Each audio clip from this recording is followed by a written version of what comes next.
My nerds, welcome to another episode of the Irreverent Nerds podcast. This looks a little different, and there's a reason for that. So, my buddy Will and I, my faithful co-host Will, had recorded an episode together earlier today. He actually came to my workplace during my lunch break. We recorded it outdoors. The lighting was not that great to begin with, but then as has happened at least once before, for some reason when I record with the USB webcam on my laptop, occasionally the file gets corrupted. And this time around, it corrupted the entire video file. And unfortunately, I didn't know for sure whether that would be the case until I had completed the video project in iMovie. And then when you complete it in iMovie, you have to save it to your photos in order to upload it to Anchor.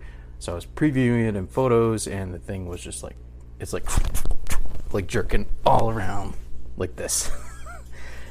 So that would have been extremely annoying to watch, and I couldn't figure out how to extract the audio from it so I could at least upload that. If I can figure that out later, I'll upload it as a bonus episode.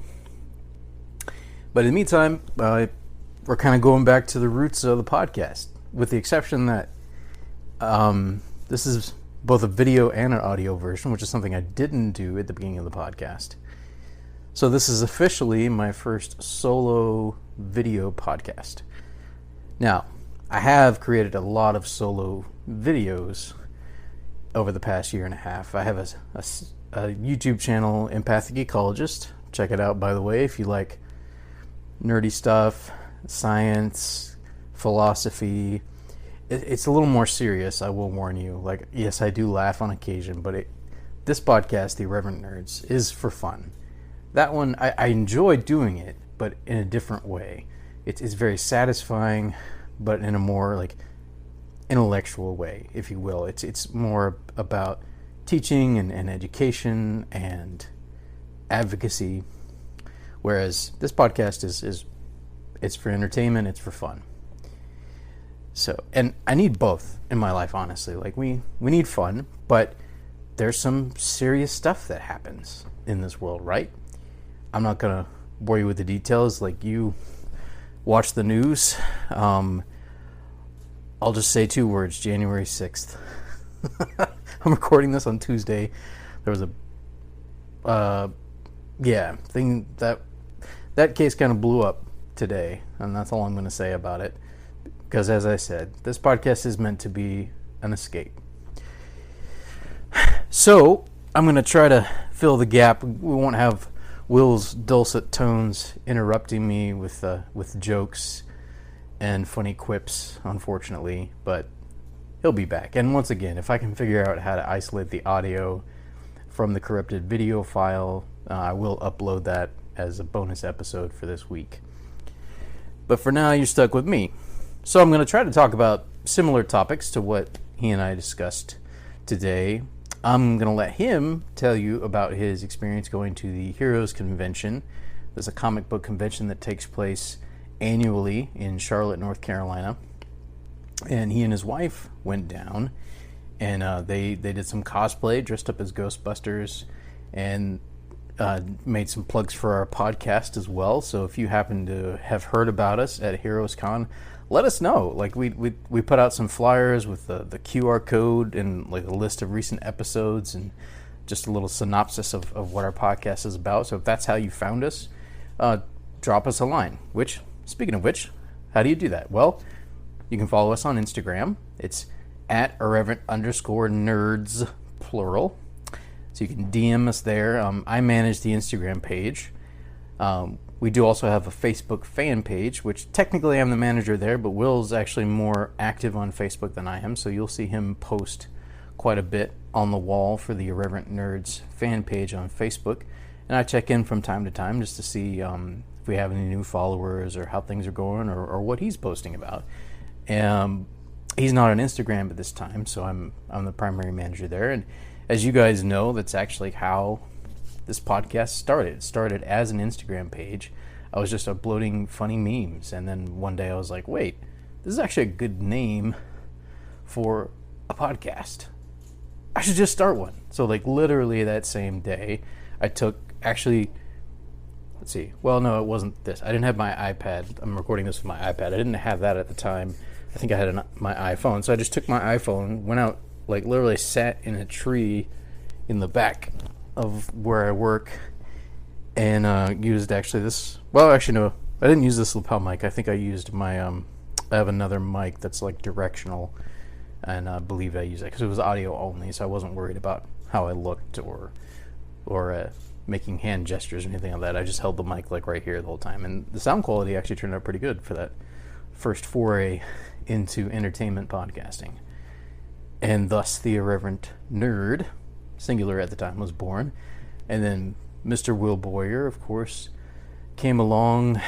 Let's see, wasn't too long after that they came on as a guest co-host, which I had that in mind from the early days of the podcast. I was like, it would be fun to have Will on as a guest. So I had him on to talk about Batman, as any of you who've been following the podcast for a while will know. And we kind of unofficially dubbed ourselves the Camel City Comic Geeks. And I'll be honest, like when he came on as a permanent co-host, I actually thought about changing the name of the podcast to the Camel City Comic Geeks officially. But we had already started branding with the Irreverent Nerd, and so I just did a little bit of a tweak and made it plural because now there's two of us. And I did redo our, I don't know if logo is the right word. I guess you call it a logo. It's, the album art, if you will. our logo on the podcasting world for that page. And I redid it to include Will in the picture, quite literally. And yeah, we've had a good time. We've had some other guests on since then as well, like my good friend Zach, and Lars DeSenza and Brandon Leva from the Technicity podcast, came on with me. There was a week that Will wasn't able to make it, and the two of them came on. Those two things don't have anything to do with one another, but they came on. We talked about Star Trek. By the way, if you're a Star Trek fan, go and listen to that podcast. We actually had a really engaging discussion about the episode I, Borg, which is, in my opinion, is one of the best Star Trek The Next Generation episodes, and frankly, one of the best Star Trek episodes, period, I think. And it deals with some really important topics, and we got into that, and we had a good time doing it, but we got pretty deep, and I thoroughly enjoyed it, and I think they did as well. So yeah, if you haven't checked that out, go back. And we have a pretty sizable back catalog now. I think there's probably if you include the bonus episodes, it's over 25 episodes now that you can listen to. Like, we've made one every week since the podcast started, and added a few bonus episodes here and there. Like when we went to see a film, kind of in the middle of a week, we would do an instant review, things like that, which we'll probably do again for Thor Love and Thunder, which is coming up. We kind of missed the window on Jurassic World Dominion, but Thor is a little bit bigger in both of our worlds. Like, we care a little bit more about seeing that and finding out more about where they're going with the MCU, and it might be Thor's last film, or at least, I should say, Chris Hemsworth's last film. I don't think anything's been announced about that yet, but there's a possibility that will be.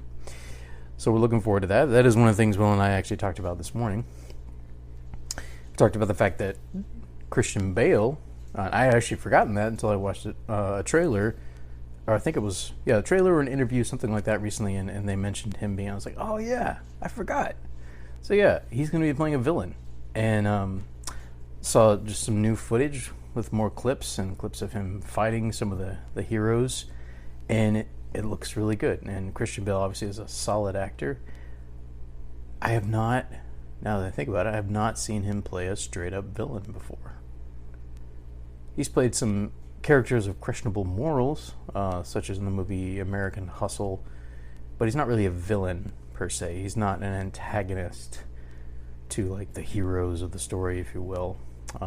So this, for me at least in seeing him, will be a first. So I'm looking forward to seeing what he does with that role. So we were going to talk a little bit about Dragon Ball Z and Dragon Ball Super. To my shame, I mean, I do have a life. I have other things going on, so I don't really feel shame about it. But I have yet to watch episode, but I do, on the urging of my friend Zach, or on his advice, I would like to watch the first 2 episodes with him and Will. So we're going to talk to Zach about arranging that maybe sometime within the next month or so. 3 of us get together and reconvene to discuss Dragon Ball, and that remains the most popular episode of the podcast.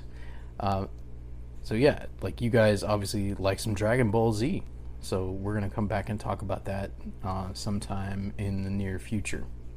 Got a couple of other interviews in our back pocket, one with an animator from a very well-known animated series. I'm not going to tell you which one just yet until we confirm date and all that with this gentleman, but yeah, he's an animator for a very well-known animated series, among other works that he's done, and Will connected with him at the Heroes Convention, and he agreed to come on our show and do an interview with us, so we're excited about that. And yeah, so stay tuned for that announcement coming up. So I wanted to take a minute, and by the way, this is going to be spoiler filled. Wanted to take just a minute and talk about the Obi-Wan Kenobi series. So I say spoiler filled. I've seen all 6 episodes. So if you haven't, which includes Will at this point, he has only seen the first 5. So hey, Will, if you're watching or listening to this, you might want to forward it until you get to see the 6th episode, because I don't want to ruin anything for you. But for those of us who have seen the whole thing, wasn't it great? I loved the way it ended, and I loved the development in the engagements between Obi-Wan and Anakin. And even though in the finale of the series, even though Obi-Wan in a sense gets his heart broken all over again, or at least some old wounds are reopened, you also see that he obtains some closure. And even though I don't know that Anakin's intent was to give Obi-Wan any kind of comfort, you know, Obi-Wan hears from Anakin. I mean, this is like right at the end, it's like, you didn't kill Anakin. You know, shortly before that, he says, Anakin is dead. I think there's some reference to that in there. And I believe, if my memory serves me, there's like a flashback to, or at least a reference to, when Obi-Wan yells like, I have failed you, Anakin, you know, in episode 3. And leaves him there essentially to die. And Anakin, again, he can't quite tell for sure, but it doesn't seem in the moment that his intent was to bring any kind of comfort to Obi-Wan. But he says to Obi-Wan, you didn't kill me. You didn't kill Anakin. I did. I being Vader. And then you see Obi-Wan accept that. And then he calls him, I think either Darth or Vader there at the end. Recognizing like, hey, Anakin is gone. Now, I've heard rumblings. Those of you who follow the nerd world have probably heard rumblings that Obi-Wan could get another season. Ewan McGregor has at least said that he would be open to playing Obi-Wan again, which I'd be totally fine with that. It was thoroughly enjoyable in a sense, even though it was a mini-series. I mean, it's basically another Star Wars movie, and one of my favorites now, even though, yeah, it's technically a mini-series, but it was really good. Solid. Not saying I enjoyed every bit of it, but just overall, particularly the way they explored the relationship between Obi-Wan and Anakin. Just, yeah. In the second half, as has been true for a number of the more recent Lucasfilm series on Disney Plus, the second half of the series just gets more and more engaging. You know, so you know now that you got to stick it out. You might be a little bored in the first episode or two, like I was for The Mandalorian, obviously. Honestly, like I watched the first 3 episodes and I couldn't get into it. Like I think I stopped in the middle of episode 4. I was like, this is a ripoff of the movie Shane. And I just stopped. I just lost interest. But thankfully, I'm very glad I did. I came back and picked it up. And then it just got better and better as that season went on. And season 2 just knocked it out of the park. And I've heard that they're going to have a season 3, I believe. So I'm looking forward to that. I'll have to resubscribe to Disney Plus when it comes out. So, that was what I was watching, so time to get into what I've been reading a bit. We'll talk some about a Ghostbusters American-style manga. So it reads left to right, but it's in the art style of manga. He talked some about that and showed it off for the camera, and unfortunately that video is lost. Might still be able to save the audio, like I said, but that's something he had been reading through. For me, I talked about a novel. This is a science fiction novel that I've been reading. It's called Axiom's End by Lindsay Ellis. And according to this, Lindsay Ellis is an author, Hugo Award finalist, and video essayist who creates online content about media, narrative, and film theory. She got a bachelor's in cinema studies from NYU's Tisch School of the Arts, master's of fine arts in film and television production with a focus in documentary and screenwriting from USC's School of Cinematic Arts. She lives in Long Beach, California. And this is her debut novel, and it is excellent. Just give you a little blurb here from what it's about. It's fall 2007. A well-timed leak has revealed that the U.S. government might have engaged in first contact. Cora Sabino is doing everything she can to avoid the whole mess, since the force driving the controversy to her whistleblowing is her whistleblowing father. Even though Cora hasn't spoken to him in years, his celebrity has caught the attention of the press, the internet, the paparazzi, and the government, and with him in hiding, that attention is on her. She neither knows nor cares whether her father's leaks are a hoax and wants nothing to do with him until she learns just how deeply entrenched her family is in the cover-up and that an extraterrestrial presence has been on Earth for decades. Okay, so that kind of gives a little bit of it away. But you don't know who the extraterrestrial presence is until several chapters into the book, so there's some mystery in that. And this came out in 2020, so it's fairly recent. And I got it for $6 at McKay's, the used bookstore / nerd heaven here in Winston-Salem. I believe they also have a location in Nashville, I think. So any of you listening from Nashville, you probably hear that name and you're like, oh, there's one here too. Anyway, but yeah, like would have been $28 brand new. I mean, it's in pretty much new condition, so somebody must have just read it and was like, "Hey, might as well get a few bucks out of it, take it to McKay's." But I highly recommend it. It's very well written. It's written in third person, but primarily from the perspective. It's third person, but from the perspective of one character, a Cora, for the most part. So it's not like you're not like in her head with her thoughts, but it's following her story. So she's the protagonist, and that's all I'll tell you for now. But it's very well written, and I recommend it. Another sci-fi book that I have been reading, not this past week technically, but over the past month. So I picked this up. This is actually an anthology. It's called New Suns, Original Speculative Fiction by People of Color. It's edited by Nisi Shawl and has a foreword by the one and only LeVar Burton. And I'll just read you a little bit of what LeVar has to say here. I'm a huge fan of science fiction. Throughout my life, I have marveled at the powerful, even transformative nature of speculative storytelling. The influence science fiction storytelling is having in popular culture right now is amazing to behold, and as a genuine fan of the medium, I truly believe we are in a new age of speculative fiction. There is a pleasing phenomenon developing in the genre recently, the worthy inclusion of voices of color, which are being paid much overdue attention. So, people of color, from quite a few different ethnicities, including some Native American voices. have written various short stories here, and I've read the first, I believe, 2 or 3.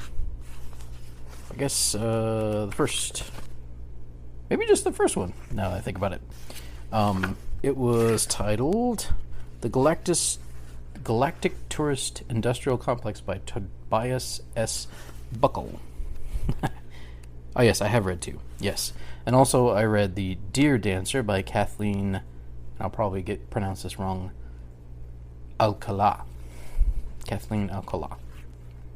Both excellent pieces of speculative fiction, and honestly, like, I'd love to dabble a bit in short story writing myself, and I hope to rise up to this level someday. It's excellent work. I got this at my local independent bookstore, Bookmarks, which, by the way, they have an online presence, so you can order from them even if you don't live in Winston-Salem, so check them out. Or if you have an independent bookstore where you live, go visit them in person, or check out their online store, because they probably have one. So, let's see. What's next? I'm just going to take up a few more minutes of your time. This is not going to be as long as our duets have been. But I rewatched The Batman the other day. And honestly, I loved it so much when I saw it in theater. And you guys, by the way, if you haven't listened to it yet, go check out my instant review of The Batman. This is back before Will joined as a permanent co-host, so it was just me talking about it. And I gushed, and it was such a good movie. Will and I went to see it together, but he was not my co-host at the time, so we didn't record a review. He did actually send in a guest review for that, so check his out as well. But yeah, like, I loved it, and I was like, this is the best Batman movie. And honestly, it felt more than any other live action film thus far. It felt more like I was watching a comic book on screen, and it borrows a lot from The Long Halloween, which any of you who are Batman comic book fans and have followed it in the last 20 years will know what that is. Written by Jeff Loeb, illustrated by Tim Sale, who, may he rest in peace, sadly passed away recently. And they are a rock star team when it comes to comic book writing. Both The Long Halloween and Dark Victory, which I recently finished, are excellent pieces of just fiction, period. And they, I think it's fair to say, borrow some ideas and some pacing from the Godfather films. And the Batman evokes some of that too, kind of this procedural crime drama where you have crime family kind of at the heart of the conflict. And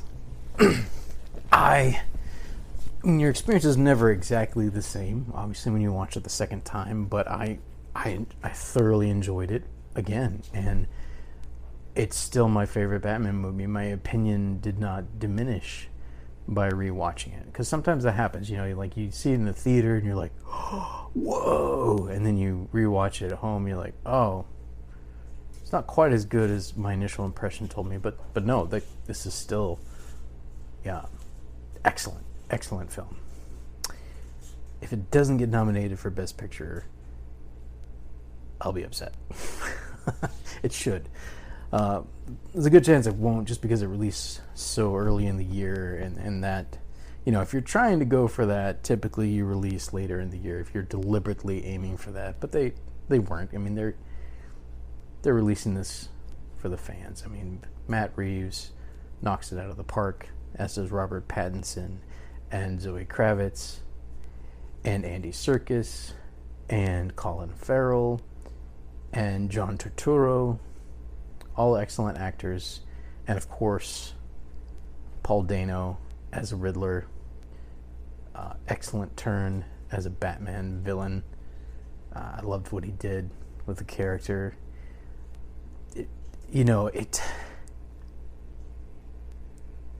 I'm assuming he may have taken some. It's like he took Joaquin Phoenix's very dark and very realistic performance in terms of someone dealing with mental illness turning to crime. So Joaquin Phoenix's treatment on the Joker and the classic Riddler from the classic Riddler from the 60s Adam West show with a little bit of Jim Carrey thrown in and just a dash of, and I cannot think of the name of the actor who played the Riddler in the animated series, but that was excellent treatment of the Riddler character. It's like kind of the best of all of those, he sampled from and yet made it thoroughly his own as well. And yeah, it's just a beautiful, if you just like crime dramas, like procedural crime dramas, it stands on its own merit in that way. If you love Batman movies, you will most likely love this one. I have a hard time imagining a Batman fan who wouldn't like it. And there may be someone out there, whoever you are, stay away from me. No, I'm just kidding. Actually, if you have grievances with it, let me know. I'd be interested to know. I think. I don't know. I haven't decided yet. But anyway, yeah, so I rewatched that. And yeah, just really enjoyed it. Still my number one. And yeah, it bumped up. Like, I think before my number one was probably, damn. So like,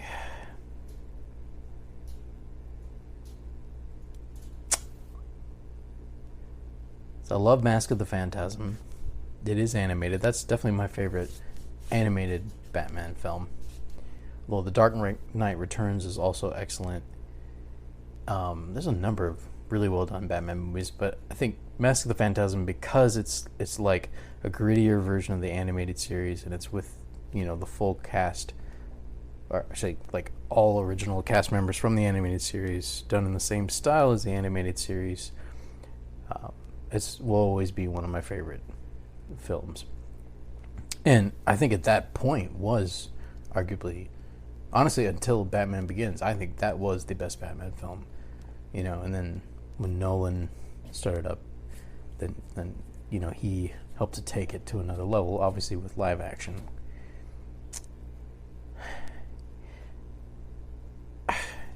I will have to say, like, if I were to choose best performance out of the Nolan series, Heath Ledger, hands down, obviously, so good as the Joker. But I don't think The Dark Knight is my favorite film, actually. I don't know what it is, but I think, and maybe some of it's nostalgia, but I think I like Batman Begins better, just as a film. But in terms of performance in the Nolan series, hands down, Heath Ledger knocks it out of the park. He steals that movie from Christian Bale, and Christian Bale would probably agree with that, and I don't know that he would begrudge Heath that either. I can't speak for Christian Bale, obviously, but yeah, it just, man, such a tour de force performance. But the film, I just don't know that I enjoy it as much as the first one. And some of that is because, actually, I think it might be the very first film I went to see in the theater with Will, my buddy Will. 2005 when it came out. And it was, for me, because I didn't grow up going to the theaters, as I've talked about here before, the very first superhero movie I ever saw in theaters was Batman Begins. So some of that may be nostalgia, but I was like, I could tell, like, wow, this is taking superhero movies to another level. And that was even after, the Spider-Man, the Sam Raimi Spider-Man films came out, which obviously they're Marvel and Batman's DC. I did have more affinity for Batman at the time, even then. So that's some of it. And then obviously I got to see it in theaters, which was another benefit. But that was, yeah, it's probably my favorite of the Nolan trilogy. I enjoy the whole thing. I mean, don't get me wrong. And best performance, Heath Ledger. Although I do love Tom Hardy as Bane as well. And Tom Hardy's an excellent actor. If you have not seen the movie Warrior, check it out. Venom, take it or leave it. If you don't ever see it, you won't be missing a whole lot, to be honest with you. I guess if you're a big fan of the Venom character in the comics, I've heard that, you'll enjoy it, but it's thoroughly a popcorn flick in every other way. And I'm not a huge fan of Tom Hardy's performance in it, to be honest with you. It's not his best work. And that's my opinion. And maybe he just did it more for fun. Maybe he loves the Venom character from the comics. I've heard it's fairly true to how that character is depicted in the comics, that's great, I have not read those comics, so didn't resonate with me as much. Honestly, my favorite Venom storyline in terms of, well, I've never read one in the comics, so I've only watched them. It's still the 1990s Spider-Man animated series storyline. That one definitely better than Sam Raimi's treatment on it, which Raimi might even agree with. And that was kind of foisted on him, so it's definitely not all his fault, for sure. Anyway, yeah. So I'm going to wrap this up because I need to get to bed, and we're right around the 30-minute mark. So you guys have heard me talk enough. But yeah, this is, like I said, kind of old style. So, this will be the video episode for the week, but stay tuned for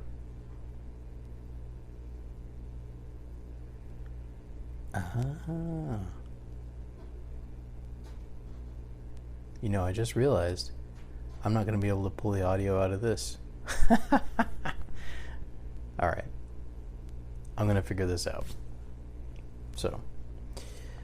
So there will be some audio, like I'm going to release the Japan Jaunt and Sci-Fi Focus for the week as well. So it'll all get in there in some fashion.